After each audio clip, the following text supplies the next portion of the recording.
This is the AWS Morning Brief Security Edition. AWS is fond of saying security is job zero. That means it's nobody in particular's job, which means it falls to the rest of us. Just the news you need to know, none of the fluff. Let's face it, on-call firefighting at 2 a.m. is stressful. So there's good news and there's bad news. The bad news is that you probably can't prevent incidents from happening, but the good news is that Incident.io makes incidents less stressful and a lot more valuable. Incident.io is a Slack-native incident management platform that allows you to automate incident processes, focus on fixing the issues, and learn from incident insights to improve site reliability and fix your vulnerabilities. Try Incident.io to recover faster and sleep more. Hello and welcome to Last Week in AWS Security Edition. And no, your ears do not deceive you. This is a security episode a day before those normally come out, because tomorrow is my birthday and I have something rather special planned for you all then. So I recorded this before Reinforce's keynote, so watch for that nonsense in next week's episode. Let's get into it. From the community. The Nigerian government has scored this week's S3 Bucket Negligence Award. I really want to retire these, except I can't. And also from the world of hell, there's a new air gap attack that uses SATA cables plugged into hard drives, connecting them to mainboards or drive controllers as a freaking antenna to transfer radio signals. This is why your security team drinks so very much. Now, this seems mostly theoretical at this point, but the large cloud providers cannot afford to take things like this as anything other than deadly serious. AWS had 3 updates of note. Automatically block suspicious DNS activity with Amazon Guard Duty and Route 53 Resolver DNS Firewall. I'm unconvinced of the utility of a database that automatically rejects certain queries.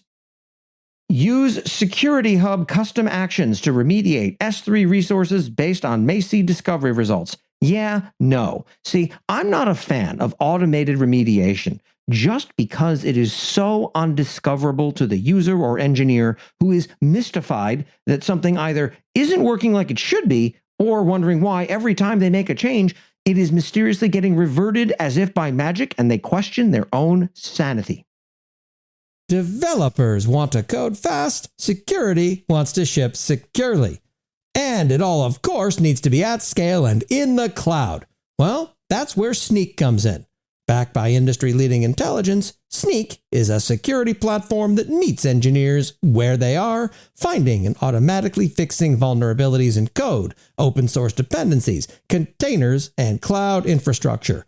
By the way, I love the fact that we are not calling cloud infrastructure and containers the same thing.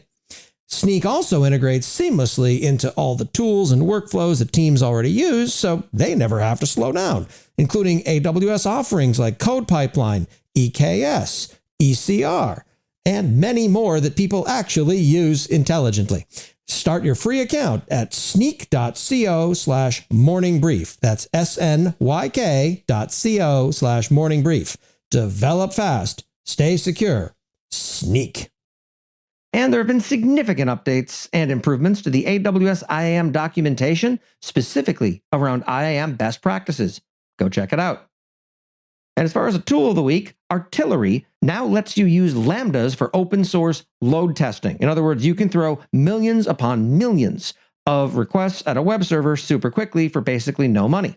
They have a slight disclaimer on their site that amounts to, please, please, please do not use this as a remarkably inexpensive DDoS cannon to blow sites that you dislike off of the internet, which is why I'm mentioning it here. You should probably be aware that the price of poker has come down significantly for people to just hurl garbage traffic at your website.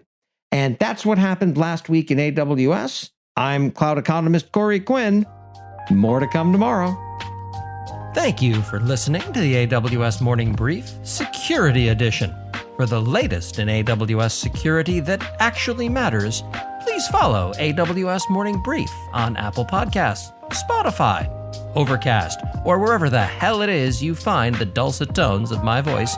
And be sure to sign up for the Last Week in AWS newsletter at lastweekinaws.com.